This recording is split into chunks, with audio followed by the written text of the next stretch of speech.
Oh, hello everyone, and welcome to the panel on managing player information. My name's Scott Dorward, and it is my great pleasure to introduce our panelists for this topic. Let's go around and have each one of you say a little something about yourselves. Let the folks know who you are. Do you want to kick us off, Graeme? No, no problem. I'm Graeme Patrick. I write several scenarios in various stages of publication. I run RPG Nook, which rips apart scenarios and puts them back together again, much to the chagrin of some other people. But we do that, and I also write for Ain't Slade Nobody as well for their main campaign, Bleaker Trails. And I think that's going to be finishing up this year as well. I want to do some audio dramas on the side. Okay, and Hedge, and tell the folks about yourself. Hi, I'm John Hedge. I'm a writer, an editor, and a gamer. I'm the backstage manager over at Miskatonic Playhouse, where I whip a whole bunch of people into shape and try and make them vaguely operate together. I also mostly hang out on Blue Sky, where I write little writing prompts right now, and you can find me at John Hedge. Neat. I'm Paul. Hi, so I'm Paul Baldowski. I am a self-publishing and freelance writer. Self-publishing, I have published Cthulhu Hack, The Desanction, and most recently Sanction. Freelancing, I have touched upon probably recently things like Trophy and Symbarum, and in the deep and distant past things like Paranoia and Night's Black Agents. And in my spare time, I have far too many Twitter accounts and various social media things which I throw up on a regular basis. Anyway. And yeah, finally Newman. I'm T.A. Newman, the host of the Miskatonic Playhouse, where we run actual plays of community-written Call of Cthulhu scenarios. I myself have written 3 best-selling scenarios, and hopefully in the very near future, I've got my first campaign coming out, which probably after this panel, I'll go back and go, okay, let's change a few things. So, yeah, really exciting. Okay, well, let's. But actually, before we kick into the main panel, one thing I'll say as well to anyone listening is we do have a chat going. If you have any questions for us that you'd like to see the panelists address, please do kick them in there, and we'll try to get to them. So, well, let's start off with a very general thing then, which is obviously investigative games are driven by clues. They're driven by getting information into the hands of the characters, but probably more importantly, the players. So what are your favorite methods for ensuring that the players and their characters get the information they need to actually be able to engage with the game?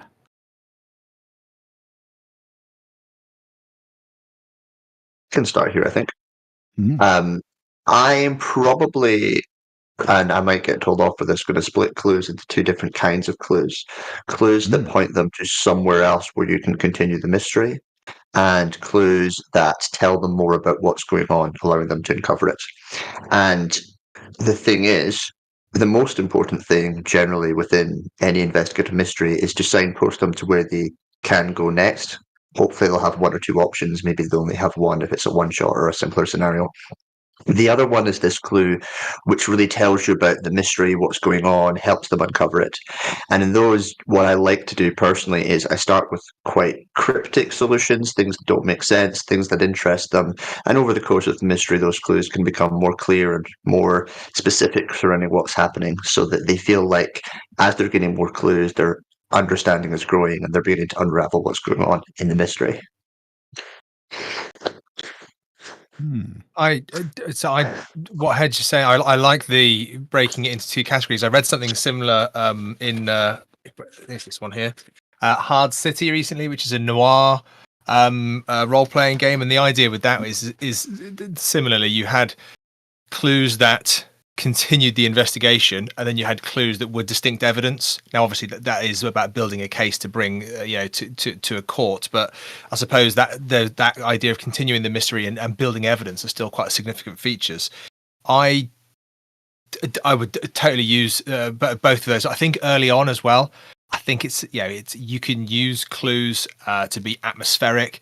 To foreshadow. I think that's a really good place to kind of lead in at the start, because you want to set the tone and you want to set the mood. And I think clues and how you discover them, whether it's Grandpa's will, which no one's ever used, I don't think, that everyone gathers for a reading of a will. I don't think everyone's ever used that one before. Or, someone's business card, which is, nailed to the front of their head, and you find a clue in that way. It depends on, you can set a tone with those initial few clues as well, which I think is really exciting. Yeah, I'll reinforce that and just say hit them with a what the fuck up front that takes some places is always a good thing. Some sort of I like to call it wonder, because it doesn't always have to be bad. It can be like a revelation or a trauma. So it's like some sort of like out of the norm experience, which like takes some places. And I like to truncate most of the plot into a sort of like fairly standard sort of like stakes in the sand almost. And how you get to these stakes is up to the player going through the mess of the information to get to these sort of points in it. I see handouts more as revelations and recall and pieces. So even if a player gets no handouts, they should be able to get to the end of it. The only difference is the story will change if they get a handout, because they'll have a revelation, if that makes sense. So yeah, we could almost... Sorry, Paul. No, it's okay. And I was purely going to say, I agree with everything that's been said, and I'd only apply, bizarrely enough, the onion analogy of investigation, which applies beyond investigative stuff. It feels like cutting up an onion is the key behind your clues. Where the knife falls is the clue that takes you to the next layer of the onion. There can be other clues at each layer, and those I think mentioning how you might thematically color the sort of nature of the adventure and the clues. I think it's probably important to not apply too much color to the knife, and as in the clue that takes you to the next layer should always be very clear cut, because otherwise you endanger the possibility that they won't get to the next layer and they will get lost in the color of your clues. And that's actually ties into what's being said about handouts. Handouts should be cautiously provided, and don't be too clever with a handout, because otherwise, again, you'll find that you will spend several sessions potentially stuck on layer one of the onion, because you've given so many things that people, they red herring themselves, even though those clues may not be red herrings. They red herring the entire adventure, and use the GM can by all means cut to the quick and say, actually, you've got everything, let's move on. But if you've given them lots of fun things to play with, players tend to cling to them like toys. So be really careful how you hand out clues. Yeah. I was going to say that sort of similar to that idea of the first layer of the onion, I have definitely played mysteries where nothing has happened for the first hour of play. It's even in 3 or 4 hour games where it's all been, you're arriving there, everyone talking, nothing is happening, and we're just waiting for the thing to happen. And the reason that's going on is people are trying to set the scene, they're trying to give you a feel for what's going on, they're trying to give you lots of background. But in reality, it's not particularly interesting to play, and the players can sit up and take notice and become really engaged when you give them hooks that really a massive draw them in. cliffhanger. Yeah, I was going to say that was well timed. Sorry, John, you said there about was it the last thing about hooks? Yes. No, all good. Yeah, hooks, to look back to the last panel, hooks are really important. The hooks that bring them in are super important. First layer of our clue set. They need to want to investigate, so they'll find other clues. That scenario, a group of people together. Obviously the keeper, the GM is scenario building, world building, atmosphere building. That can still be done with a clue. In fact, it probably is more advantageous to do it with something that the investigators are drawn to, and that there's something for them to do, because then you've actually got them actively doing something rather than actively waiting. Interesting point. I like that. I think it depends on what scenario you want to write. If you're doing a cold case that's a mystery, I think that is a good way, and you get that sort of like initial clue that hooks the player in. If you're doing something more like a survival horror where you're thrust into a situation and basically you're in this sandbox with something else, and you basically have to figure out what it is. It's like a good one's Deadlight does this to you. You're stuck at a gas station with this thing outside, and you're thrust into it. You have to discover how to deal with this thing outside. So it's basically trial and error rather than handouts. You've got to go through. Someone goes to the bog outside, and they just don't come back, and you find like a pile of lashes where they were. So I think that gives you a big clue. Yeah, this thing kills people. But managing the information there is the lack of information is replaced by the thing, though, isn't it? You've got something to kind of like go, okay, this is what we've got to do. There is a direction. Yeah, you need a set goal. I think that's probably the best thing rather than handout. You need a singular goal to move towards, and that needs to be very, very clear. So that hook needs to be in there. Sorry now, but there as you're sort of outlining, though, those are, as I said, as has been noted, those are very different types of clues, because in some adventures, like the one where there is a horror and you are basically exploring around trying to uncover maybe what's going on, the clues are building up a backstory. Whereas, as you mentioned, with something like a criminal case, something like a cold case, or recently when I've been running, not quite full on horror, but running Rivers of London, if you have a police, a procedural, you want a lot of clues quite early to take them down various routes, where it's not about filling in backstory. It's actually they are structuring, finding evidence which allows them to go down the trail.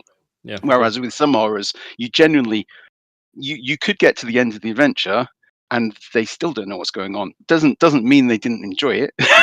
Yeah. At that point, yeah. Clues can add to the experience, and they may appreciate it. They might even come back and play it again because they want to find out, more. But Yeah, I'd say that most Cthulhu adventures is a very, very general. I'm using adventures on purpose there. Kind of involve, there's a big bad at the end, and if you get enough clues throughout this, you might know how to deal with the big bad in some way, or at least not die. And if you miss the clues, you're probably going to die horribly at the end. That's quite a classic style of play, and it's good because it means that there are a core set of clues which lead you to the monster that you give them definitively, and there's a whole bunch of extra stuff that they can get or fail to get that they can roll for, and if they do the right things, they'll uncover it, and they could maybe not end the world by accident. And if they don't, they have this great horrifying journey, and the explanation as to why they don't solve it becomes the crux of the way we're telling the story. Yeah, the classic examples are The Haunting. It does that very well. Yeah. Yeah. Going back to something, I think it was, sorry, I forgot which one of you it was who said that. I think it was Hedge, was talking about that opening scene where you've potentially got, where you're waiting for the clue to come in. A lot of that, I think, comes down to personal taste, particularly the players, because you quite often, I mean, maybe it's more of a reflection of the kinds of people I usually play with, but they're really looking for opportunities to play their characters and interact and monologue and so on. And when you get that clue come in, that's almost like a signal to stop role playing and turn into investigators. Which sort of leads us on to the idea of clues as pacing. So how do you actually go about using clues, or using the distribution of clues, using the insertion of clues as a way of pacing the scenario? I like to use them as recaps. more than anything else. It's like you're talking about coming into that initial scene. I could draw them in with a initial handout which the players get beforehand, but most of that initial scene and how they get out the initial scene should be delivered, I think, by an NPC. That's the interactivity, and that yes. that drives them forward to the next scene. Because every time you give a handout, everyone pauses, as you said, and there's quiet at the table. So it's best to give handouts at the end of sessions or as recaps to something before you move on to another player, and that sort of thing. Most things should be sort of revelationary. That's some sort of like ending, I think, and that's your cliffhanger, I guess. Yeah. But NPCs are a more dynamic way of giving the initial information. So if we think about the pacing of our game, as a general rule, you want to have moments of high pacing and moments where it slows down again. It tends to want to do this to some degree. You can just ramp it up and ramp it up and ramp it up. That's another way of play. But generally, handouts, slow pacing, they slow things down. And that can sometimes be useful if you've just had a really intense moment of activity and action and fighting, and everyone's just had a whole bunch of stuff happen, and you want everyone to slow down for a second, read, talk to each other. Because when you slow the pacing down, the player characters, the investigators normally begin talking to each other, and they can have those role play moments you were talking about. And so it's in those moments where I think handouts can be quite useful and powerful, and that's what you can use them for.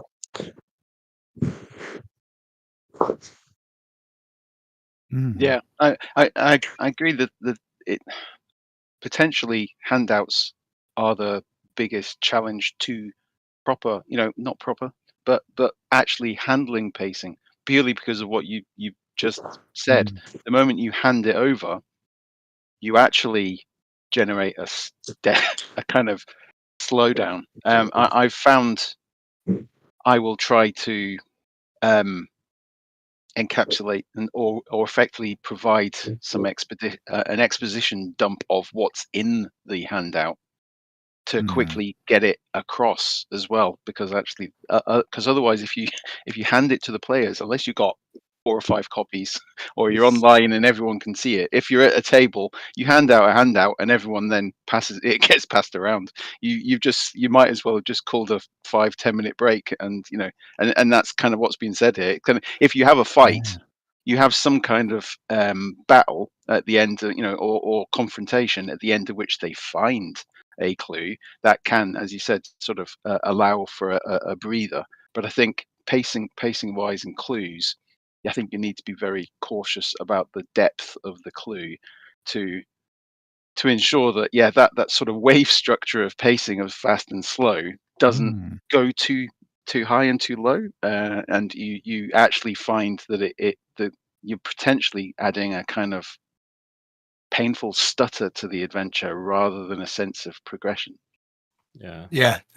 Just with what Paul's saying there, Hedge earlier was talking about the kind of the up and down. I mean, it's a dramatic tool playing with tension and suspense, building to climax and anticlimax, and that idea of if you are giving the audience a release because you've been building them up and you need to kind of let them relax. I say the audience, I mean the players, before you then build that back up and you take them on this journey that they're investing in and they're directing. Sorry, it's when I talk to my students, this is one of the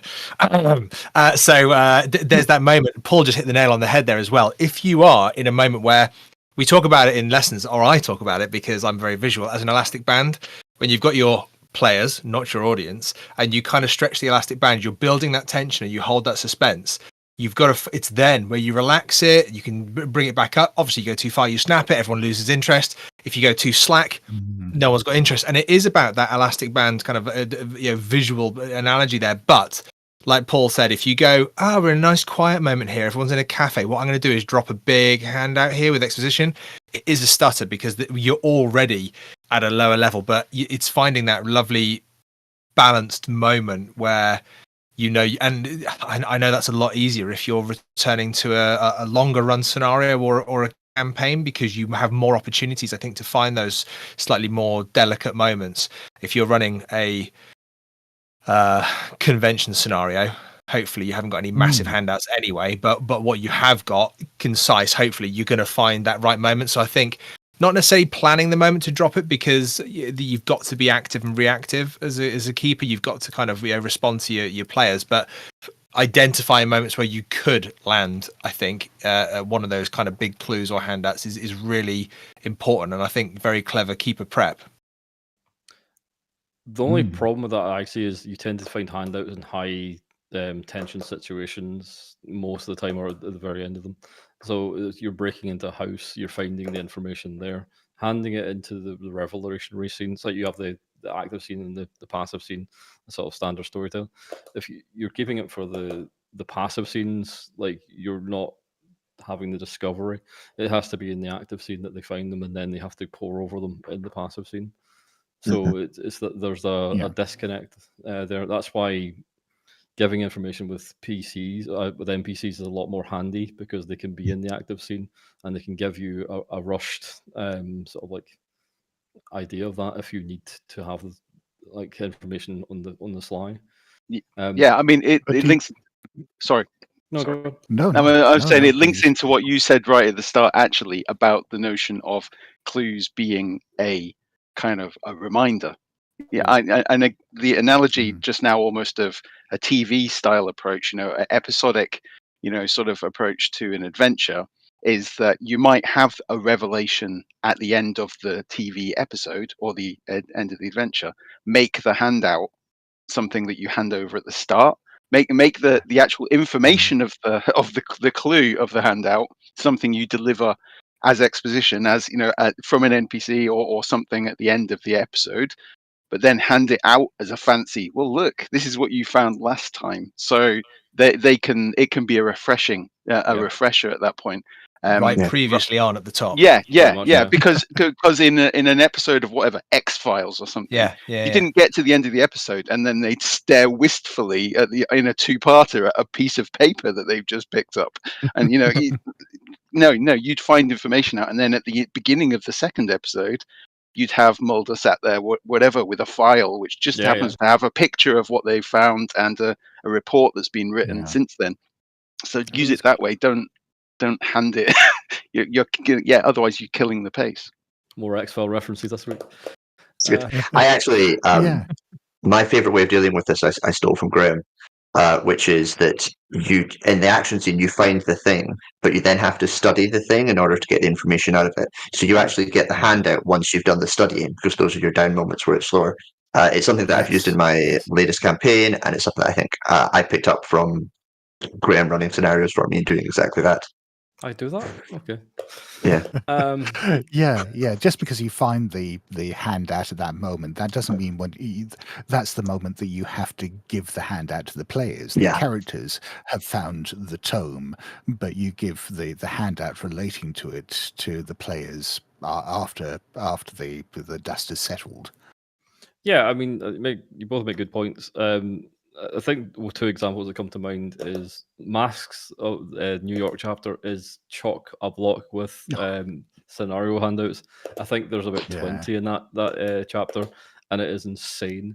And most of them are delivered through a will scene where you're in the office of like the lawyer, and I feel that should be at the very, very end of the chapter, so there's downtime and they get to study all that as a cold case, like in downtime between chapters and where they want to go, because the way it's delivered. Yes, Scott. Yeah, sorry, I actually wrote that scene, so I feel personally attached. Did you? Oh, damn. I like it where it is, Scott. I'm gonna backpedal a bit here. No, you're right. Don't worry. You are correct though. Like, there's too much there. I remember it. We were trying to pour over these notes, and it completely wrecked the pacing. And we were trying to get into character. It wasn't so bad for us because we'd done the prologue and we had some character. But if you'd done that early on, we're still learning who we were. It would have been really difficult. Yeah. Let me praise Peru for just a second as well. It's the best chapter in the. Good save, Graeme. Good save. But yeah, it's a bit crazy. The other one is Oakwood Heights from Cult. It's one of the very first starting free scenarios. It is a cold case, and it is chock-a-block right at the start. That gives you this massive, again, a sort of like you go into a room with a sergeant. It's really dreary. It's really boring, and you're given 20 handouts to read about this killer who is not a very nice person at all, and it's quite harrowing, I guess. And then you've got to figure out why he did it. So you take him through all the crime scenes. That dossier should be handed out before the game even starts. Just give it to your player a day or two before, and let's say just go through this at your leisure, and then you're started prepped the game. Yeah, along those lines, I mean, we're talking obviously a lot about handouts here, and handouts, personally, I must admit, one of my least favorite parts of Call of Cthulhu. I really struggle with them both as a scenario writer and as a player. But when you're creating your own handouts for your games, how do you decide what to put in them? And because it occurs to me that one cheat I use, which probably won't suit a lot of people, is that when I have a handout, I don't create it like an in-game document. I'll just hand it out, and it's sort of a series of bullet points of this is what you learn from this 20-page document, rather than having to read the whole 20-page document. Is that the kind of approach that would work for you, or do you prefer the immersion of feeling like you're reading an in-game document? How detailed and how expansive do you want it to be?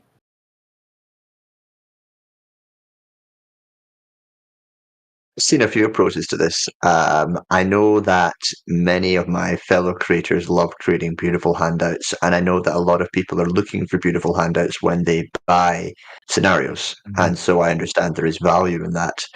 Though I personally don't like big handouts, so I would always go down something pretty, something with some words on it, something that's immersive that makes them enjoy it. But I think you're absolutely right. Like the code, it quite famously, when you like about halfway through, like it's diary entries after diary entry after diary entry. There's loads of pages. Like that seems a bit much for me. If you want to get that amount of information along, you need to be using NPCs. You need to be using discussion. No, that collection of scenarios is actually a case file in this. There's like 3 of them which have extensive diary handouts that are multiple pages that kill the pacing. And I think it comes to like most of them were added, I think, for the new edition as well. And it gives you extrapolated backstories. It's like Mr. Corbett's the one I'm going to pick on, because you go into his house and then find like a 12-page diary that you've got to sit and read, and it shouldn't be there. What it should be there is like you can give a handout of like, what is your brief flick through? You stop on a page, that's the page you sort of read out, and then if you want to study this, treat it like a tome, like a diary, like a tome. If you want to study this, there's going to be extra handouts you can find if you take the time to study it somewhere else, somewhere quiet, but not now. It's a classic example of finding a big handout in a tense scene because you're breaking into a house. It's really like you've got to be fast. You don't know when he's going to come back. You can't just sit there and read. And then there's a noise upstairs and there's a noise downstairs, and like, what's this strange baby cry? It's like you're not going to sit there and say, give me a second, I'll flick through this sort of diary. Yeah. I think that one should even be given at the end of the scenario, just to explain what's going on. Rather than anything else, it should be something that's like almost like a demon, whatever it is. The one you're talking about, the code as well, Hedge, it's a really good example, because most of the things that are in the diary can be played out in the scenario because it's a bloody time travel scenario. So you can just walk into a room and see it happen and interact with it. It can be literally a dynamic scene instead of a handout. And I think that's a crying shame to change it into a passive thing.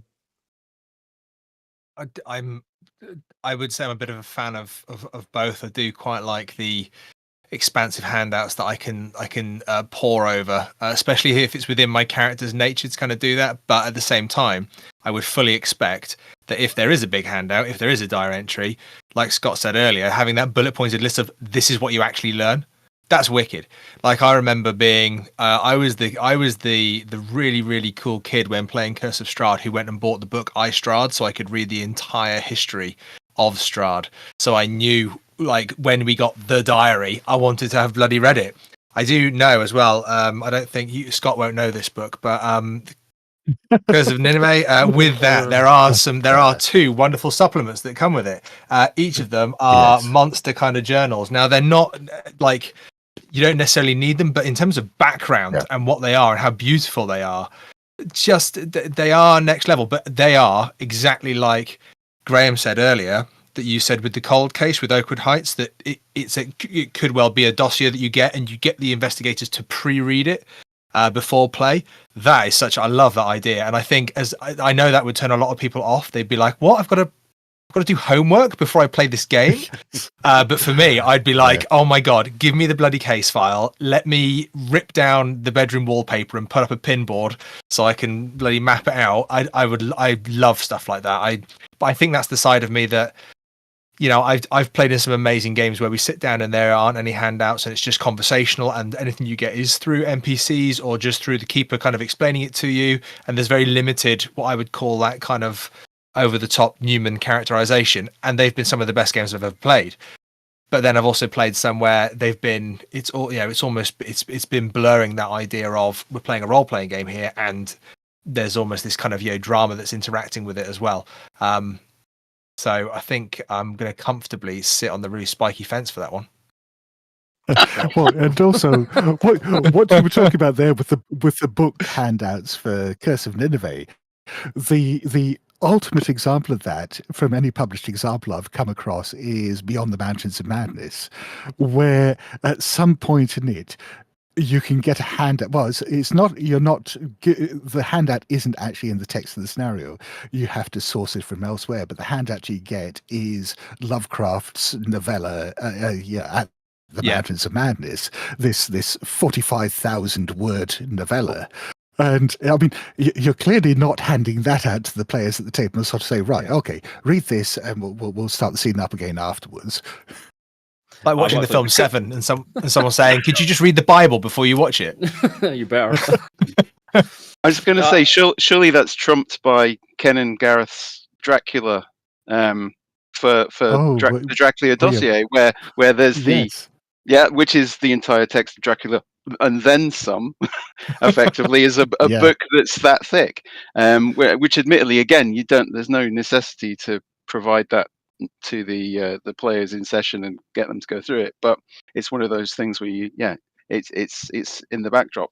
And then I think in terms of, I mean, I was thinking about Delta Green's Impossible Landscapes, where we had things like the Lesser Key of Solomon, which is referenced time and again throughout the campaign, and I gave them a PDF of the Lesser Key, or at least part of, sort of like an 87-page document. Clearly, I didn't give it to them during the session. It was like we referenced earlier. If there's something that's important, you bring it out in the session through an NPC or something pithy, but then you can hand them the Lesser Key, which I had riddled with various random notes and annotations and symbols and stuff to provide them with the route to a much more. That's when you, obviously, is not suitable for any kind of one shot, but if you're going to run a campaign, it gives you that open sandbox type approach of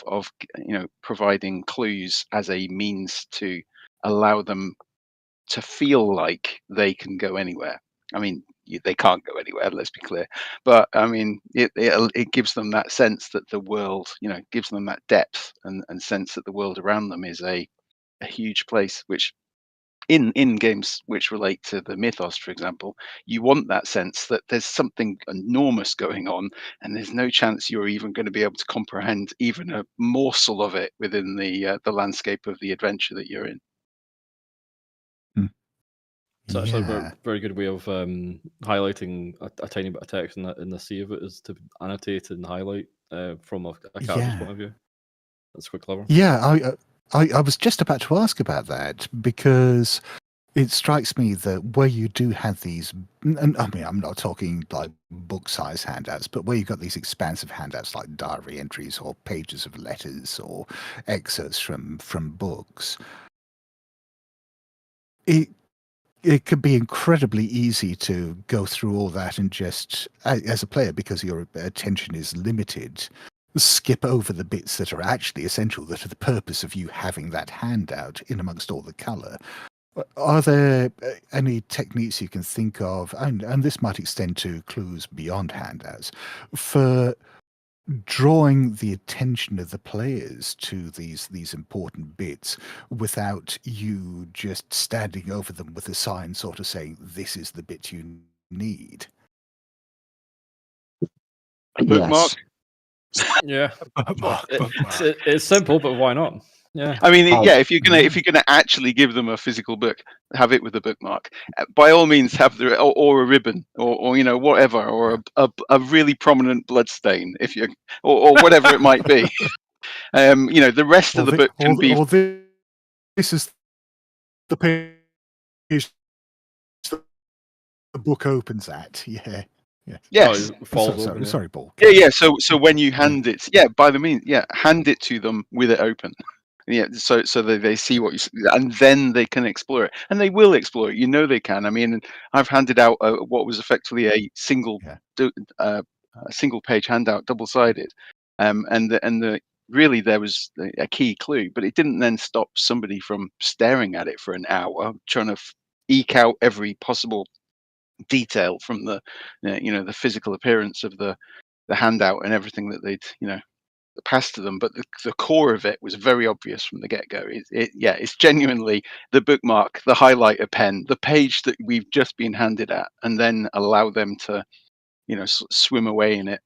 But again, you probably still only want to hand this out at the end of the session. Don't make it feel too much like homework. Hopefully they'll appreciate the opportunity to maybe have a look at it, but I think you can use NPCs to highlight the importance of clues as well. Especially, I really like what Graeme was saying earlier. If an NPC can do it, why is it a handout? You've got that kind of interactive aspect of it. But like I remember trying to build up the importance of a specific, obviously, book. Because that's obviously the key thing. Everybody wants a book. But trying to build up the importance of it, and what I ended up doing was having a character who had the book.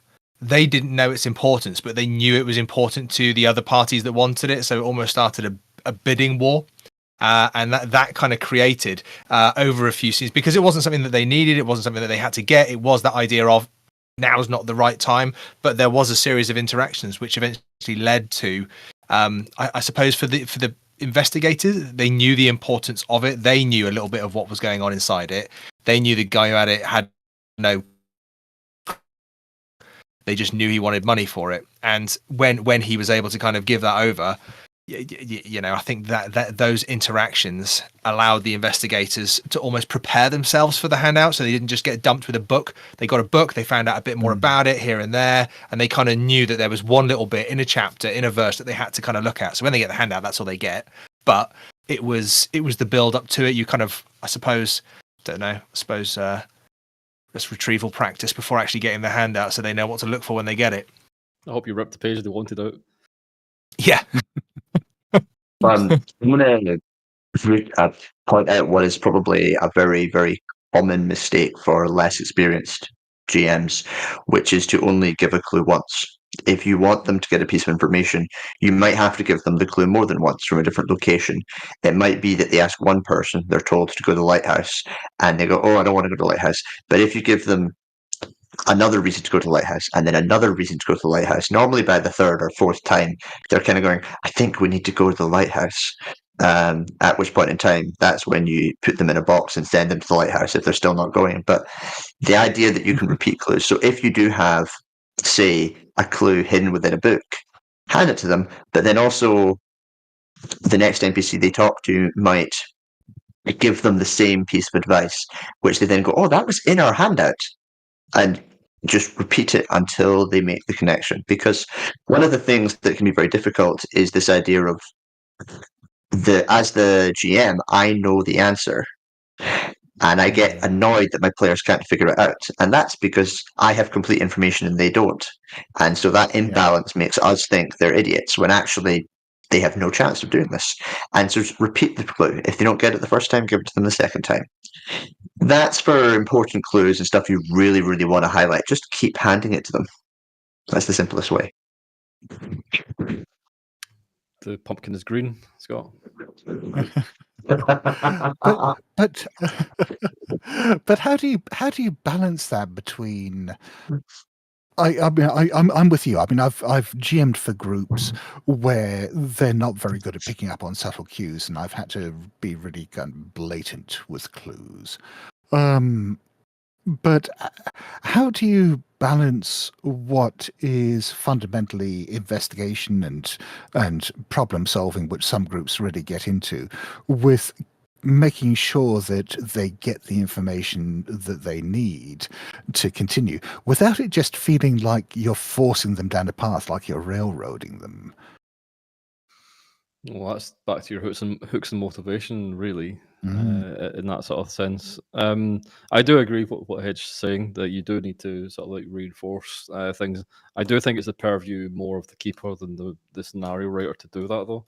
You can give them ways of doing it, but the game is too dynamic to be able to perceive how people are going to interact with it. So give them a couple ways of doing things, but if you're constantly reinforcing every clue with threes, your scenario is going to be so long. And you're going to kill the pacing. One scenario that pops to mind is going back to Doors House, the Mansion of Madness, is it the House of Memphis that does it? It's a really nice scenario, but it's quite ponderous because what it does, it goes over clues in different locations. So basically, the PCs went to one location, found the clue, went to the other location, found the same clue, and they were like, well, why is this here? To find the same clue, almost. And it kind of annoyed them a little way, and it's almost like the going to the brickyard, Scott. It's like it's redundant at some point. So it's down to the player, the keeper, to really gauge their players on that front, and just sort of trim and add where they need to do. But yeah, definitely give them options of how to deliver it and bring the players in, but the players need to engage. It's like one of the things you need to really think about is like who's responsible for engaging with the scenario, really. So it's a difficult one. The other aspect was Go on, Paul. sorry. The other aspect you mentioned about railroading is, and actually you mentioning that made me think, just in general, adventures aren't written with the possibility that the investigators are going to effectively imprison the wrong person. Or as in real life. Well, they should be. There is notionally, there's in real life when something happens, a crime happens, there is a through road from A to B, presumably, which you can reach. But the whoever's investigating that crime will have myriad, endless interviews, evidence to be checked. That there will be a whole slew of things that happen. It takes weeks and months and whatever, or some crimes, are never solved. But notionally, there is a through road to reach the end. You railroading is not a bad thing. It's just success thing. So I think you need to probably be cautious about feeling that, because we don't have the months to play out what should be a 3-hour adventure. It might be interesting to do it, to go down all the dark roads, but I mean, if you're trying to get from A to B, you probably have to press a little bit more. And if somebody walks away saying, I felt a bit railroaded, it might actually connect into what you just said. It's just, were the players engaged enough to actually pick up on it? Was the fault with them not actually being fully engaged with the adventure and finding what you were presenting them with? Yeah. But is it necessarily a bad thing if the player characters fail? No, I was going to pick.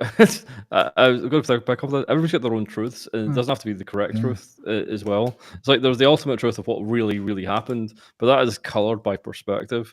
And if the players, this goes back into, I think Hedge had a discussion with me in the chat beforehand about red herrings and why my position on them was changed. I don't care if they get the wrong information and if they convict the wrong person. That's their story they're telling, and even the revelation that they got it wrong at the end, that twist could be surprising and fun for them.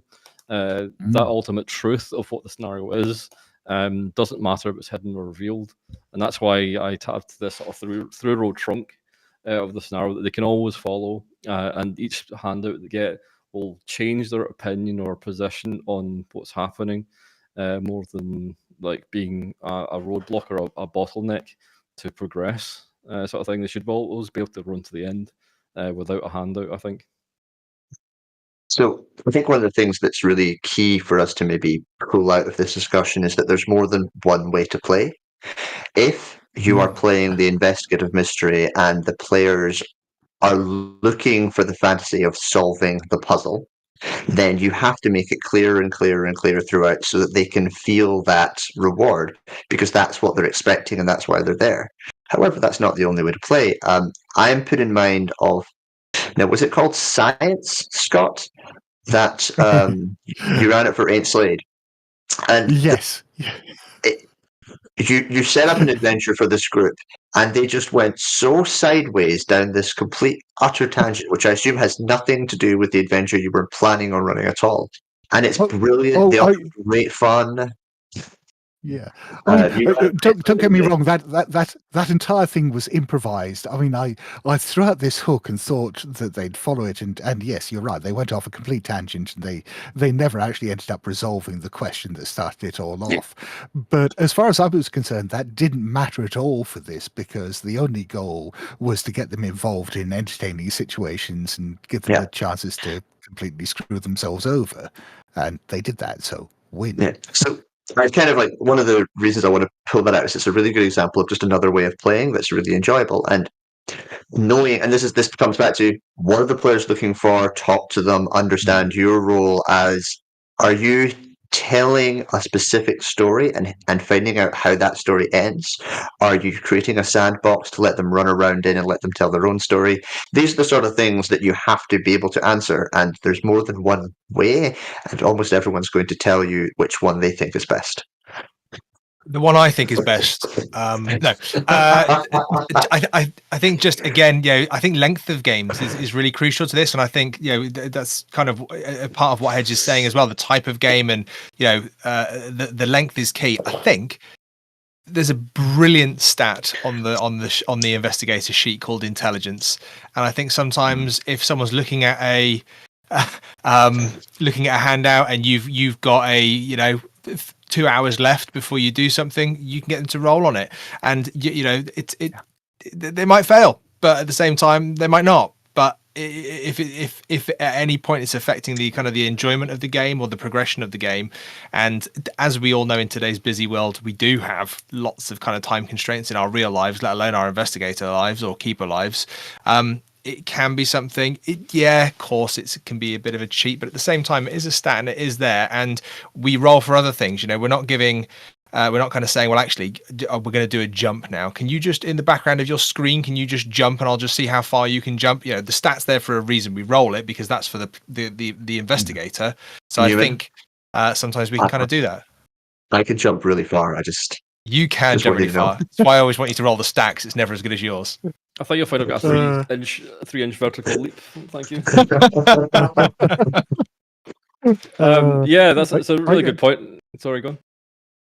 No, sorry, just as an aside, I remember Graeme Walmsley at some point proposing an indie RPG where you're playing gamblers, rolling dice, playing craps, but your resolution mechanic is that you beat each other up.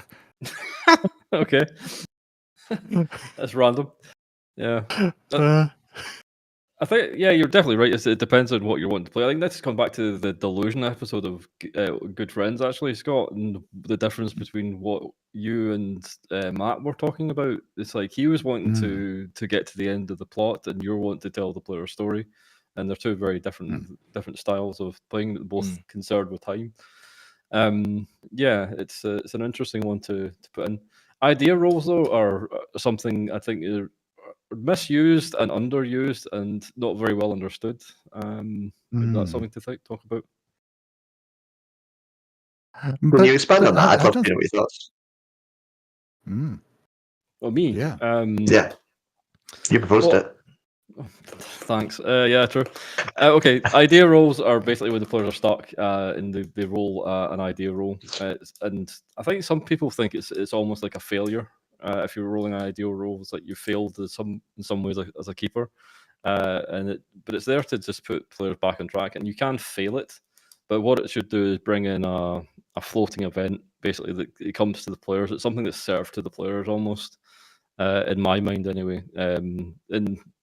In Crimson Letters, it's the gangsters turning up and dragging you off to the morgue to get their gambling money to prove that this guy's dead or something. But it could be anything at all. But it's a revelation that's delivered either in a positive way or a negative way, but it will always happen depending on what that role is.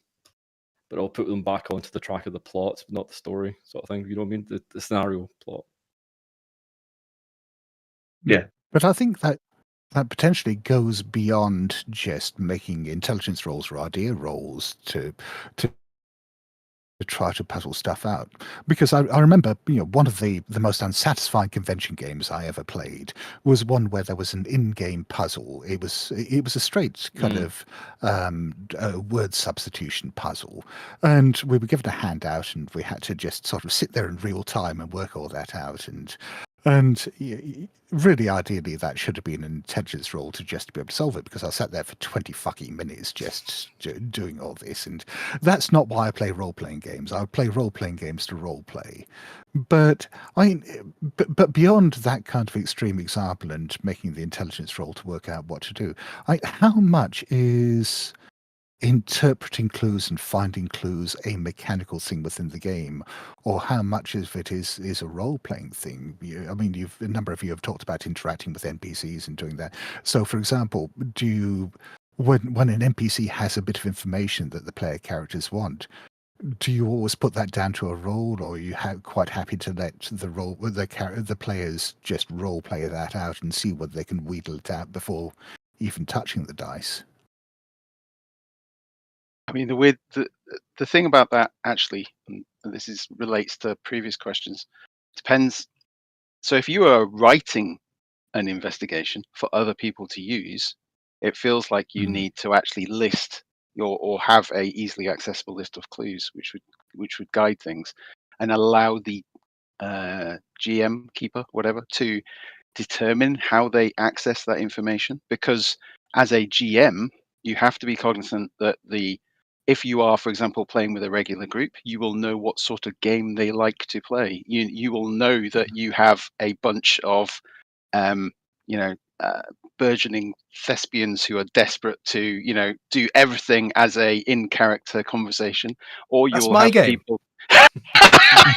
Or you will have people who want to take the mechanical route and make rolls, or you will have in between, where you are at a convention and you are running a game and you realize you can't make that judgment beforehand, so you have to be more sort of nimble and to understand your players and give them the opportunity, knowing that some people will want to role play and others will want their characters to take over mechanically, to find things out. So there needs to be, I think, any adventure, if it's going to be read by somebody else, needs to have some. It shouldn't be part of the adventure that the GM or keeper has to actually wheedle the information out as some kind of puzzle themselves.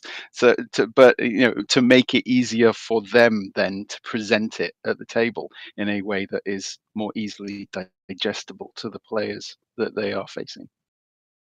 Yeah, I'm going to harp on it. So go on, sorry. Go on.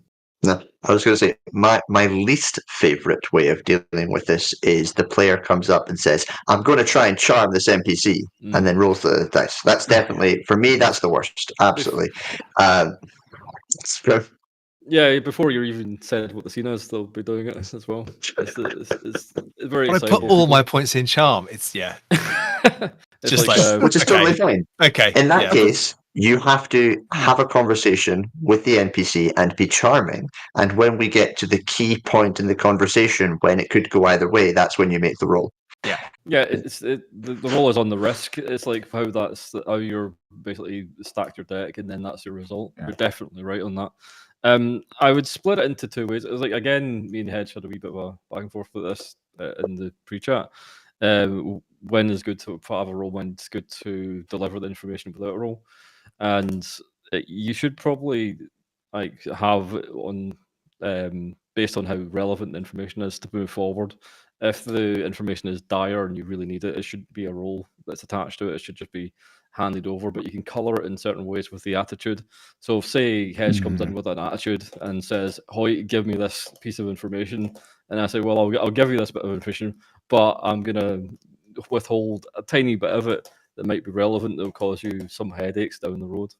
And then they can roll on it if it's a more sort of like a nuanced piece of information that they can do without. If they can fail a roll, my old mantra is like, only ask for rolls you want to fail, because if you roll a dice and someone fails and you have to withhold that bit of information, it's like you're screwing both over. You're screwing yourself over, you're screwing the player over, and that's no fun for anyone, basically. So the way I'll do this. Oh, no, please carry on. The way I'll do this at the table quite often is to make the players feel comfortable. I'll say something like, you're going to get some information either way, but if you roll, you might get some more. Because that kind of lets them know that the role is to gain the extra information, but the core stuff will be given to them. It makes them feel safe and also makes them feel excited when they succeed. And highlights it's a point of information as well. That is, if the keeper's saying you're going to get some information, it's going to be, part of the shared narrative, which will be important. But also, I mean, thinking about it, some of my favorite moments in games have come when you know that perhaps there's an NPC who's got a vital bit of information, and you play out the scene, you make the roll to try to get it, and it all goes horribly wrong, and you don't end up getting it. You, as a player, know that you still need to get that bit of information somehow. So my experience certainly is that can lead to some fantastic moments where you suddenly have to pivot and come up with alternative ways, and things get more desperate as your initial logical approach has been stymied. You don't necessarily have to give that information out the way they were expecting. I mean, is that something any of you have ever kind of made use of? 100%. Surely that's when the side quest comes in that you didn't even have planned, where everyone goes to the orphanage for 5 sessions, and then all of a sudden you go, oh crap, there was a narrative. Guys, come on, back over here. Yeah, it comes back to basically, doubling up or tripling up your information. Always have another route, but it's just going to be a much harder way of doing things, for sure. It's like... So I had a wonderful experience of this just on Thursday running one of my games, where I had them basically, they had all the information available to them. They just had to go and do some research. And so they're all sitting doing some research together, and 2 of them passed and 1 of them fumbled. And so the way that happened narratively was that they got about half of the available information available, but there was big chunks missing. And then because of the fumble, one of them went insane and basically just went on a rampage, grabbed an axe and fled out the door. And so they were going complete information, and they were aware they had incomplete information, but they were driven forward by the narrative. And so that was a really beautiful moment, because they, as players, they were aware there was a level of dramatic irony going involved, but as investigators, they were just marching into the unknown. Yeah. Yes, I love those moments of dramatic irony. I mean, I suppose, but what you were referring to was kind of narratively what the push your luck or whatever I'm sorry, I don't remember what the mechanic is called in. It's just called the push mechanic, yeah. Okay, but yes, but it's essentially that's what you're kind of talking about, because that whether it's in Call of Cthulhu or Year Zero or what, all these various games have a similar mechanic. The one you've rolled dice and you can't roll them again without finding a different approach. That's kind of what you're referring to, and again, I guess it comes down to the group. I mean, I have to say, I don't know. It's going back to the last question with what Hedge said about the charm situation. I would never force anybody to try to be charming at the table if they didn't feel comfortable. I mean, I can't do that personally as a player. I wouldn't.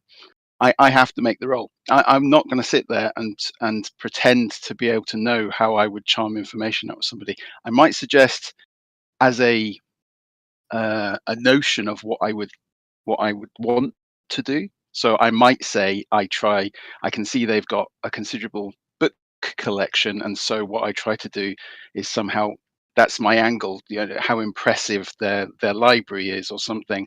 But I won't sit there and role play out the charm as a piece of storytelling necessarily and sit there for 5 minutes, because that's just not what I do as a player. And again, it's what I've said before of knowing that the keeper or whoever's running the game with their group, or even if it's a convention, needs to read the table and understand that some people are going to actually they're going to not have fun if you try to make them do things in a certain way, and so you need to draw back and give them the option to say, describe what you're going to do. You at least have to take that step, and then we'll make the roll. Whereas somebody else will happily monologue for 5 minutes and or more. Yeah, I think, I mean, particularly for those of us who are involved with actual plays, you get used to playing with people who love the spotlight, love to talk, love to get into their characters, and are more than happy just to play out all these scenes in as much detail as it needs. And yeah, it can be difficult to, or at least it can be easy to forget sometimes that a lot of players just aren't like that, and will want to do exactly as Paul said, and sort of say, "Oh yeah, I'll be nice to him," and roll the dice. And I think that's equally valid. I mean, personally, I prefer the former, but that doesn't mean I don't think the latter is a good approach. Yeah, I think that's a conversation with the player, with the GM beforehand as well. Maybe you could say beforehand, I don't like to roleplay, that sort of thing. So yeah, just to defend Hedge a little bit there. No, I think that the player doesn't have to speak in character, but can still provide. It's about whether or not you have the roll first or the play first, and the play the play is how I talk to the person. I don't have to role play if I don't want to. I generally find that most people at my table are willing to do a little bit of role play. Maybe they don't want to put on silly voices, but they are happy to talk in character. But I have found a few who don't. They prefer. And it comes back to the idea of, if you've got someone quieter at the table, you give them choices and asks, and you make sure they feel a bit safer because they don't want to do those things. And in those cases, still, I think it's very important to make them explain how they do it. They can't just say, "I charm him." They have to say, just as you were saying, I talk about his velvet chairs and his beautiful bound books or whatever it is. And then you get there, won't you? That kind of third person as well. Yeah, my character Phil, he's going to talk about how plush the velvet chair is, and like you say, there is that example, and that's just as good. It's just as brilliant. But I think when Hedge was talking about it's the placement of the role. That's super important. That I'm going to charm him. Roll. I succeeded. Keeper, go for it. It's like, well, wait, hang on. That's not how do we do it? That's not. Yeah. And then that also brings in the joy of there are in Call of Cthulhu there's multiple there's charm and there's persuade and there's intimidate and fast talk. In other games, so it's often just a manipulate roll or a persuade roll. So whatever it is, by doing a little bit of that, you can then decide, are they going to have advantage because they did really well? Are they going to have a penalty die because they did really badly? Are you going to modify this roll in any way as a result of the way they approach the situation? And that, of course, is part of our job and is also part of the joy of roleplay, which is if you find the right approach from potentially earlier clues, this roll will be easier. Yeah, I 100% agree. I sort of going back a little bit to maybe this applies to handouts, but I mean to finding clues in general. Quite often I mean, this isn't just Call of Cthulhu, but investigative games, you quite often have parties splitting up, and some people will go off and search Lord whatever's library and find something useful there, and other people will go off to the parsonage and talk to the vicar, and they'll all get bits of different information. Are there any particular ways that you sort of manage that splittered player knowledge? Do you compartmentalize at all what it is that the characters know, or is there some kind of assumption that the party operates as this gestalt entity that absorbs clues? Well, the I'm gonna- table does. Oh, sorry, Paul. Yeah. I mean, I was going to say, and I think this has developed for me over time. I run an awful lot of investigative games, and I think over time I've realised with various mechanisms like flashbacks, flash forwards, notionally, the investigative element where somebody has gone away from the main group.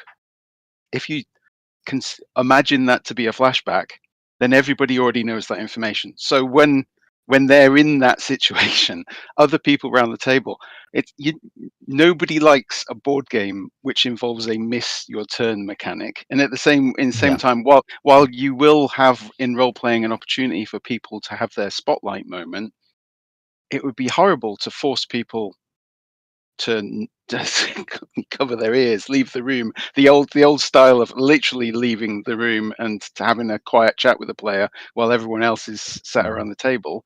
I know sometimes that there can and should be secrets. So, and I think I don't know where I randomly read it, but in Alien, for example, if somebody is the android. Yes, and it's always the android, isn't it? They will have they'll have a reason to keep secrets, and there will be a justifiable reason for it. But chances are you've actually given them their info dump before the session, you have to. I have found it more beneficial, more inclusive to the group to give that sense of information that is learned across the group can be sort of accessed and discussed. I would question then if somebody in another location can't then use that information straight away. So if you're splitting up, you can't use something that you just heard because you won't have that opportunity to have a flashback sort of thing to actually know what happened. But that's where you might have to manage it a little bit. But I think otherwise you just share the information, because in relation to our general discussion about handouts, somebody going away and having an investigation by themselves is like handing a group a handout. If you make them then come back to the group and have to explain in character what they just learned, I know you can have an element of misinformation, a false narrative of actually what I just learned was this.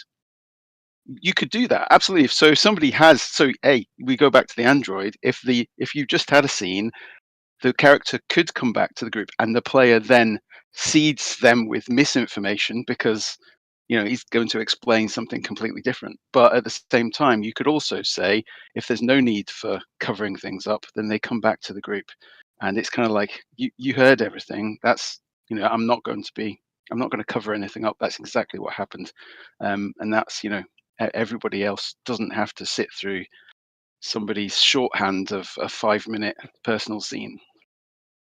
I really like what Paul's saying there. I think that idea of the misinformation thing works really well if you're looking to, if you're a character and you've got a bit of information that you don't want to pass on. I was in a game the other week, and it was done really well where the information that was being given was given to everybody at the table as players. As investigators, I specifically said to the keeper, can I give this information, but can I twist these 2 facts, please? Because I'd like them to think this. And it actually, even just saying that out loud, even though they knew as the player what the original handout was and that I'd manipulate it, they then played in their investigator that they didn't. I think that is a good way to do it, because it's like if you go to it's like Paul saying, no one wants to play a game where they miss a turn. You don't want to go to the cinema and watch a film and not see a couple of scenes. You want to get the whole experience, and even if you're supposed to not be a part of 1 or 2 things, that can be really great fun, I think, to play. Again, I think with all of this, there is that caveat of who's at the table, what type of game you play in, what's the length, what's the style. I think with a longer game, I'd love to, dabble with the idea, not someone leaving the room, but the idea of, like you said about Alien, there is that ulterior motive. You play a game, especially with Call of Cthulhu, where, your character goes a bit loopy, or they might start to see things from the other perspective. And it's something that the other investigators get to play off. The players might fully be aware that that's what's going on, but I quite like that aspect of it, because I think you've got your investigators, but then obviously each of the best investigators, they are individuals, they're individual characters. And I think Graeme said it earlier, you're getting your version of the game, you're getting your experience of it. So I think that's quite a nice way to look at it and do it. I want to pull on some fairly comically extreme examples of how this can be done very badly, because everything that's been said so far is totally valid, but I'm just going to give some fun stupid. So about 10 years ago, 5th edition Dungeons and Dragons came out. A whole bunch of my friends jumped on and tried role-playing games for the first time, and a few of them were really, really intent on keeping everything about their character secret from the rest of the group and not telling them anything at all. And when I tell you it tore the table and friendships apart, it tore the table and friendships apart. Cliffhanger. People were giving each other false information. They were then getting really angry when people didn't trust them as people. And there's a whole set of people who run these really horrible games, and they get really, really angry at each other as players because of that secret keeping going on, which is one of the reasons why I'm quite against it and very much for open tables. That being said, obviously there are some exceptions, but generally I'm a big fan of open tables, because you can have dramatic irony, you can have everyone keeping things from each other, and so long as everyone's looking in the eye and smiling, and that's the thing, look around, see what's going on. Are the other players smiling and engaged and finding this fun, or are they a bit angry at each other? But it can go wrong very quickly if you start keeping secrets. Don't the last two of your scenarios have dark secrets for all the players' characters? That's why he's torn all the friendships apart. Yeah. No. Which one are you thinking of? Well, a pack on the plane definitely has some dark secrets you keep from the plane. Well, yeah, but that's of NPCs. Okay, yeah, sure. Okay, fair enough. Yeah, that works. I think the difference between these two factions is hiding it and having it as an open secret at the table. It's like going back to what Paul was saying. It's like the best thing you can do is turn to the players that are not in a season, goes, this is what you don't know, and then play out something which affects them and make them dramatically gasp. It's almost like a film where you cut away to a different POV and you see the killer's POV and you go, oh, I didn't know that. It's like that's what engages them and brings them back into it. As soon as you start being malicious about the secrets and going, he, I know something you don't, that's where the problem starts. And it really starts to become, again, the keeper versus player sort of dynamic, which is never healthy. Yeah. One of the worst investigative games I ever played, and one that almost put me off investigative games for life, was just like that. It was the GM holding back secrets, being parsimonious with clues, and then getting very smug when we didn't pick up on these very subtle things that we really had no chance to do, and then giving us a 10-minute lecture at the end of everything we did wrong and why we were stupid not to pick up on these things. And that's amazing. Don't do that. Going back to the Android thing as well, it's something you've got to be very careful with Dark Secrets. I do love Alien. I harped on about it today already, being great. One of the problems I find with the Alien scenarios is the Android is always the MVP because they always have the most interesting backstory. They always have the most interesting dark secrets. Everyone needs to have good dark secrets for this to actually work properly, or you get this one person which is held above the others, which can always be a bit of a problem because they're just more interesting than the others. So Graeme, you ran for me and a couple of other folk. Do you remember we did Walking Dead? Oh yeah. That was cool because I think it had the same similar mechanic. I know it's the same system as well, but it had. I thought that the dark secrets in that, or the relationship secret, should we say that? I thought that worked really well because everybody had a piece of the spotlight pie in that respect. Yeah, I mean, I forgot about that. Yeah, you're dead on. The thing about that was actually the scenario itself is very bland. There's not a lot there going on. The whole thing is driven by the dark secrets. It's like they're the only motives that are taking you through to the end, really.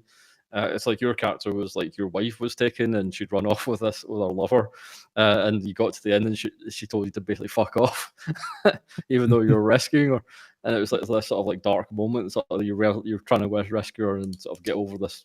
There was a lovely moment there. I do remember it being really good because I think there was spoiler alert. There was this moment in a barn where it was me and another player, and essentially the other player's dark secret was the guy that had stolen my wife. They were like best friends and wanted to protect them. My dark secret was if I see him, I'm going to kill him. And we kind of got there in the barn at the same moment, and then obviously, without having been discussed with both of us with those different things, it was almost like a shared spot. It wasn't almost. It was a shared spotlight moment because there was huge reactions across the table. So that's a clever way to do it. Yeah, the combination of it's when these things collide. That's when you get the conflict that Scott's always going on about. You want that conflict to happen. That sort of shit, what's going to happen next, and it's in the player's hands completely. What's going to happen? Yeah. But do you find that your tastes for how much is kept secret and how much is open have changed over time? Because it occurs to me, I don't know if this boils down to just becoming a more experienced gamer or just my taste changing as I got older. But when I started out role playing, I did think all these character secrets and these the secrets in the game were cool, and the way that they'd unfold, holding information back from each other and just seeing what happened as a result was absolutely fantastic. All these side conversations where the GM would take the player to one side or pass notes and so on would build tension. And the more I roleplay, the more I've lost my taste for that, and I find instead I do want the opportunities to set up dramatic ironies and conflicts and so on. And I want to see people play with the difference between what they know as a player and what their character knows. I mean, do you think that is just something that comes out of experience, or is that not a universal thing? I think going back to what Hedge said, it's like he had a bad experience at the table to kind of ruin friendships and stuff. It's like I think we've all been that edgelord at some point in our life when we're teenagers, like wanting to do these cool things, and like it just goes horribly wrong, and you sort of reflect on it. But I think what's happened is we've come full circle. We've learned how to do them properly, just as gaming has matured. And I mean, Dark Secrets is the hot flavor of the month. It's almost as bad as Time Loops, but it's one I like, so I don't mind it so much. So yeah, it's like Time Loops, Graeme. Dark Time Loops. Oh yeah, now we're talking. That sounds like a really shitty breakfast cereal. Yeah, so I think it's just about maturity and learning from our mistakes and learning to do them better, and injecting them to the games, because games evolve all the time. It's like Dark Secrets will probably go to faction, it'll become a loyalty fantasy again, back to the more heroic aspect of it. Perhaps it's just epochs of gaming, basically. I think which is happening. Tastes change. I think the way I think about some of the underlying concepts here is that it should be a shared play space. And one thing I think is improving in role-playing games in general is it's becoming more egalitarian in that nature. We're seeing the GM as less of above and more as part of, and I think that is good because it makes everyone feel equally involved in being able to tell the narrative. It's just that you empower the GM with extra responsibility rather than thinking about them as being in charge and the best. So that dynamic has really shifted because we like talking about it in those terms a lot more. And that means that you don't want to play favorites. You don't want people to feel left out. And it used to be that was more acceptable, and it was slightly political in nature. And I think the fact that it's a shared space where we all feel included means that it's healthier to, if you are keeping secrets, be very open about the fact that you're keeping secrets. And that's the key there. Yeah. Because at some point, if you're not careful, someone's going to feel like they're not playing. And we have to be careful to guard against such things, which I think is where that comes from. Because, secrets can be fun so long as everyone knows it's happening. The key problem being the person who feels like they got the butt end of the joke. Yeah, they are the butt end of the joke. Yeah. Yeah, and then there's definitely that there's the sense that you well, I mean, real life is fun and full of secrets and lies and people who are probably not working in your best interests, or maybe that's just me as an international man of mystery. But when it comes down to the table, yes, that notion in the past of the nod and a wink between the player and the GM who spent 5 minutes out of the session and then coming back, and you then sort of there will be players at the table who were tortured by that. There will be those who thought, oh, we know who is the favorite at this table. We know who's going to get the fudged rolls behind the screen. It's the player that's getting all this attention, and it's the notion. It's a really bad kind of spotlight. This is the straight to video movie where there's somebody and there's 10 actors you will never hear of again, and your game shouldn't run like that. And it was mentioned the word maturity before. Maybe you, Scott, yes, you have matured as a player. So you're, and as a player, as a GM. So you've found, you have a different way of approaching things that you favour, and a different element. And it is that openness, the willingness to accept that each and every one of us is as equal as we can make the table be. It's always a challenge, whether as a keeper or as the writer of an adventure, to make everything as open and as inclusive. And why would you try and add elements that are going to make people feel marginalized or left out? Yeah. Mm-hmm. Maybe there is bit of a... sorry, Scott. Sorry, just to pick you up on one point there, Paul. I'm not mature. I'm just old. To be clear, to be clear, that's exactly what I was going to say. Scott. I was trying to be kind, Scott. Oh, thank you. I do appreciate it. Yes. Sorry, Newman. No, not at all. I completely agree. You are not mature. No, that idea of like, I think there is a bit of a cultural shift here. I think the conversation is more than just, are we, do you just get mature and like these different things? I was really lucky the other week. I can't remember who I was talking to about it, but in the kind of build up to World Book Day in my kind of educational workplace, we were asked to run something, and obviously I just went, yeah, it's going to be role playing games. Cool, thanks guys, I'll have a day doing that. But the idea was I had like 25, 30, 11, 12-year-olds, 11 to 12-year-olds, and they were so good. We basically kind of said, look, the fun of this is, guys, we wanted to get a bit of writing in there, loads of creativity, and by the end of the day, we want you to have had a go at each other's tiny little kind of mini module that you've created. And we had some absolute basics for them. I was so impressed with them, the way they got into it. It was something that they'd opted to do, so it wasn't like, oh sir, why am I here? So they actually wanted to be there and do it, which was great. But the mindset that they had with things like handouts and clues is that they were if it was their game that they'd quickly written over a couple of hours in the day, they were really excited and generous in giving the handout and the clues to the players.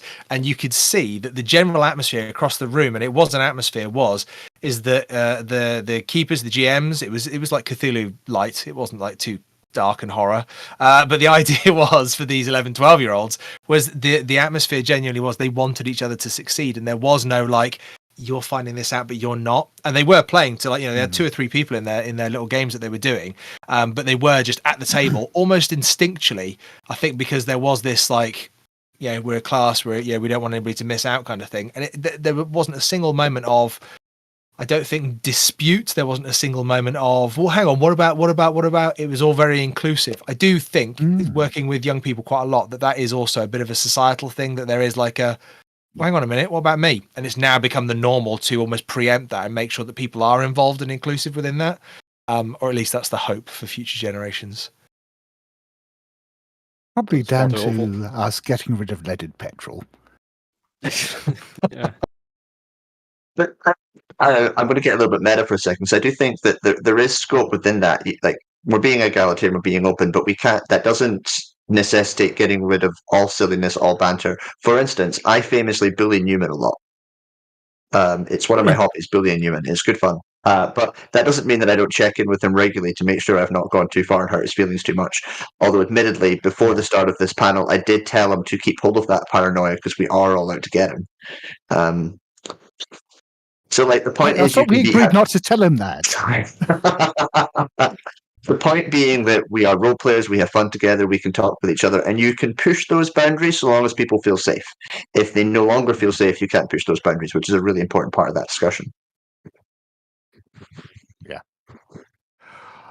Well, we're running out of time. We've still got a bit left. If there is anyone listening who has got a question, please do pass it on, because we won't have much time to address it. One thing I want to go back to, however, is something we mentioned in passing earlier, which applies, I think, more to investigative games than anything else, which is the idea of red herrings. And Graeme, you were saying you changed your opinion on them recently. Are red herrings necessarily a bad thing in investigative games? Are they something that just wastes the player's time? Or are they potentially opportunities for role play, or to even take the game in unexpected and fun directions? Let's face it, Scott, we're only here to waste the player's time. That's our main goal. Yeah. So yeah, I beforehand, I think it's when I started writing scenarios, red herrings take them away from the scenario I've written, and I felt that was kind of frustrating, because they were going in random ways. But you can write red herrings in a certain way where it's basically just giving them the wrong idea, but it's still the same plot, if you know what I mean. It's going back to the idea of being a jury in a box listening to a story. They can decide what that information means, and there is false information in there which will lead them to the wrong conclusion. As they're getting to a conclusion, and it's their conclusion, the ultimate truth, or the whatever, is buried deep down, that core truth, and they don't have to find it. They can believe Mrs. Mabel was the killer instead of Mr. Kent or whatever. It doesn't really matter, as long as they have fun and they are wanting to. They're basically have conviction in their beliefs. I think that's the most interesting thing. And it's fun, the fact that they're wrong sometimes, and they go, "Oh, I didn't know that." It's like when you're playing Lamppost in Bloom, and after the fact the players found out they could actually solve that problem. It's like that was a delight for the players. So they knew they got it wrong. They had a falsehood that they played out, and they enjoyed it. It didn't matter at all to them, and until even when they found out the truth, it was just two revelations sort of thing. I think it's always bad to have a conclusion which doesn't have questions to it as well. It's like you need to keep them questions open. The best stories, the best novels or media are ones which drive online discussion these days. I guess forum discussions back in the days. It's like the ones which people will go to war about their opinion on. And if someone's got a red herring that they love, they say, "This is what I believe." I think that's kind of special. But then if it becomes the norm, it almost becomes, I'm thinking, one of my favorite, most hated programs ever that I loved and hated because of this very reason, Lost. That was the mystery box problem. That's not really he never had. It's like this comes back down to prep and actually knowing the truth. The director should always know where it should have went, sort of thing. Yeah. It's very famous for Tarantino to write copious amounts of crap for his cast to read, because that's their backstory. But it doesn't come into play in the actual film itself. It's just so they have conviction of what they're doing within the film. And Lost had no conviction about anything at all. Polar bears aside. I think if I'm going to expand on this idea of red herrings a little bit, what I'd say is, if you're a new writer, stay away, because you'll probably mess it up. But I do think that there is definitely opportunity there. Specifically, one of my scenarios, effectively, you spend about the first half of the scenario thinking the big bad is this fairy creature, only to discover a cool twist halfway through and discover they're actually trying to protect you, and it's this other person that's the bad guy. And that's a really simple, kind of tropey way of having loads of red herrings that are a benefit, because the red herring starts feeling fishy, and then kind of goes on. But those are specifically related to the plot. When you have something that takes you in a completely different direction, I think that's where you probably do want to push it out of your role playing. For now, at least, it might be that you have other ways of bringing it in. There might be ways to do it, but yeah, I think that's why. it's unless you have a good reason, would be I think the that's why simple. my opinions have changed now because I've written for so many years now that I can develop it into the story or weave them back into the story much better than I would have done when I was starting out, sort of thing. And yeah, it's like you don't, but I wouldn't shy away from them if you want to try them. It's just something. It's another tool in your box as a keeper and as a writer. You can throw these things at the players. It's like what is a fumble if it's not a lie? Really? Yes. And I suppose it comes back to, and I've probably mentioned this a few times. I'm banging the same drum around what sort of game you're running. Because if you're running a one shot, don't you mustn't have any red herrings, or if they are, they should be quite small ones, because you've only got 3 hours or whatever you've got. While you might tell a very fulfilling story that leads completely in the wrong direction, do you want to chance it? Because but at the same time, if you're running, sort of with a group and it's a campaign, red herrings might be the way to go. They might lead to many an interesting sort of side adventure, and it ties into what occurred to me. I don't know why this occurred to me while they were being mentioned. It's the old school D&D adventure with the rumor table, which has F against certain lines.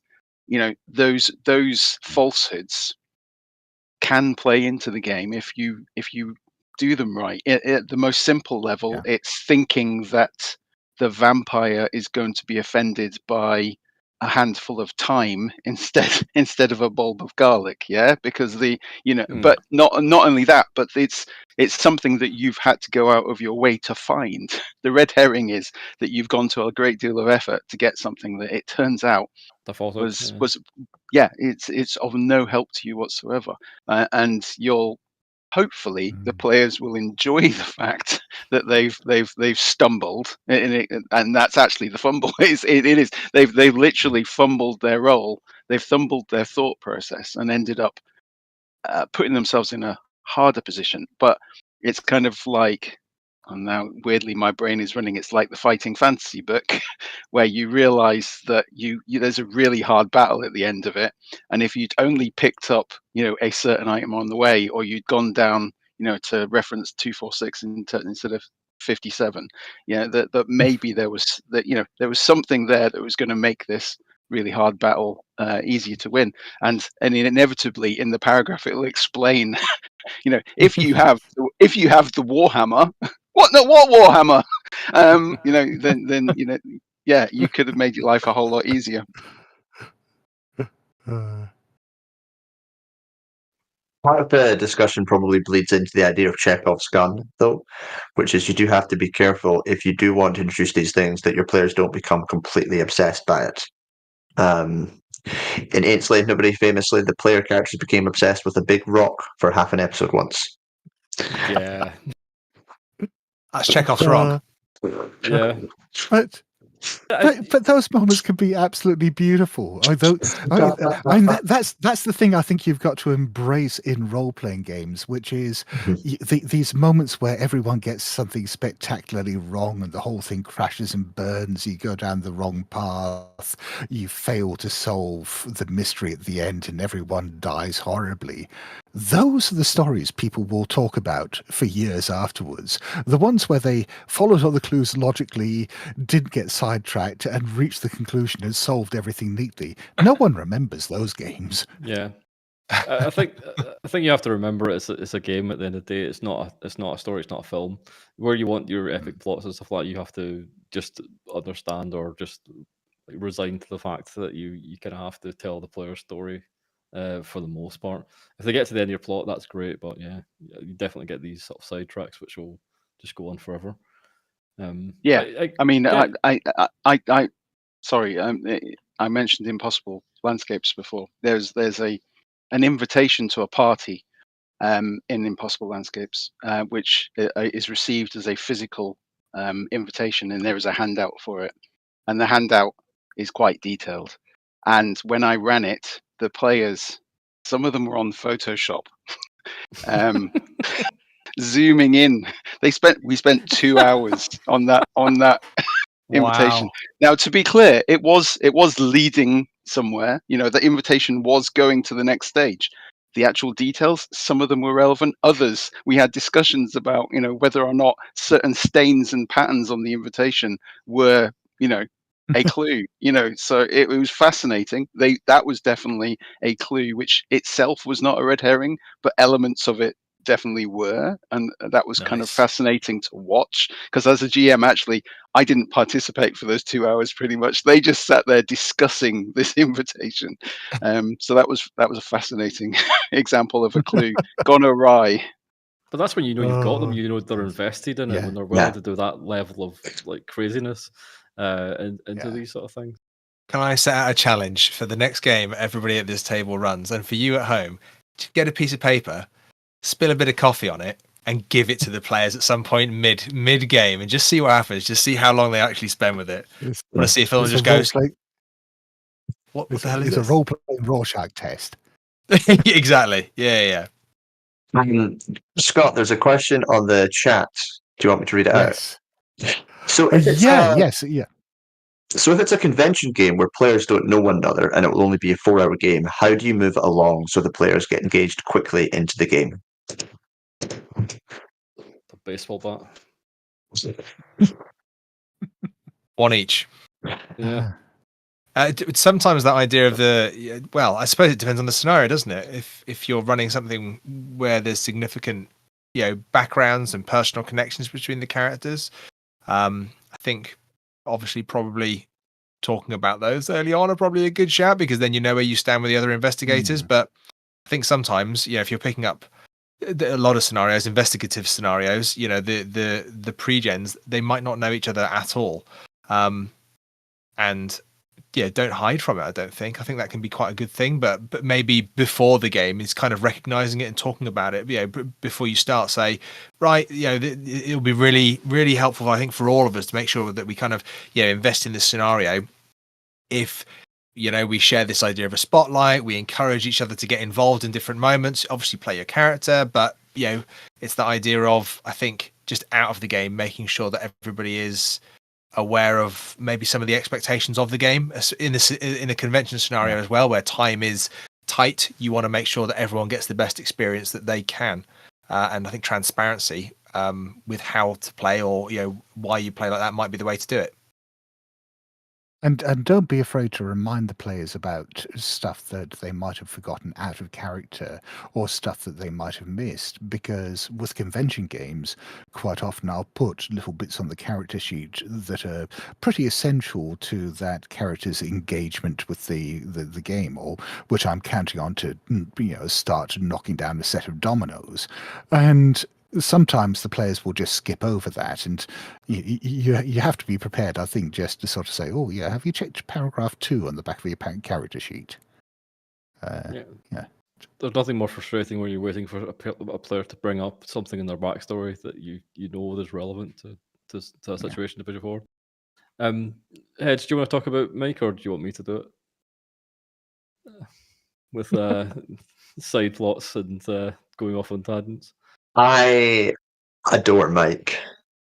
Yeah, we He all can adore be Mike. difficult. Mike's really engaged, wants to explore absolutely everything about the game, and will take over the table and go all over the place and do whatever he wants, and wants to talk to everybody and wants to solve every problem, and will wander off on the side, get distracted by a tree, walk into it, turn up in fairyland somehow in your urban fantasy setting.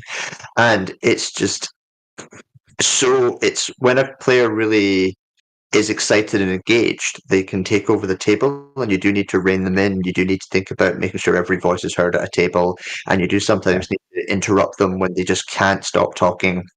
And that's part of your job as the GM, as the person running the game, to understand that sometimes you have to stop a player, calm them down, make them take a deep breath, and let the other people play.